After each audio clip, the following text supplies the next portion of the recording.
இப்ப இந்த வீடியோல நீங்க PS5, PS4 ஜாய்ஸ்டிக் எப்படி டர்ன் ஆஃப் பண்றதுன்னு பார்க்க போறீங்க. PS5 ஜாய்ஸ்டிக் எடுத்துக்கோங்க கையில. இந்த PSன்னு ஒரு பட்டன் இருக்கா? அந்த பட்டன நீங்க பிரஸ் பண்ணீங்கன்னா, இது மாரி ஐகான்ஸ் வரும். ஐகான்ஸ் வந்துட்டோனே, கீழ பாட்டம்ல பார்த்தீங்கன்னா, அந்த ஜாய்ஸ்டிக் சிம்பல் தெரியும். அதில கிளிக் பண்ணீங்கன்னா, டூயல் சென்ஸ் ஒயர்லெஸ் கண்ட்ரோல்ன்னு வரும். அது குடுத்தீங்கன்னா, கண்ட்ரோலர் ஆஃப் ஆயிடும்.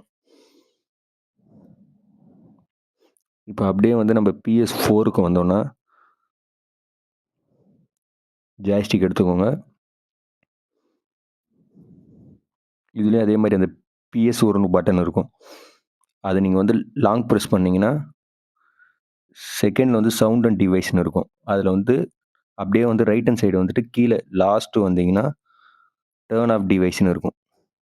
குடுத்தீங்கன்னா, இன்டூ குடுத்தீங்கன்னா, டிவைஸ் ஆஃப் ஆயிடும். இப்ப தான் ஒரு ஸ்பெஷல் பார்க்க போறீங்க. டஃப்பானது பார்க்க போறீங்க. PS2 இந்த ஜாய்ஸ்டிக் ஆஃப் பண்றது தான் கொஞ்சம் டஃப்பு. உங்களுக்கு நெறைய டேலண்ட் வேணும். இருந்தா அத இப்படி ஷேக் பண்ணி ரிமூவ் பண்ணீங்கன்னா, ஆஃப் ஆயிடும்.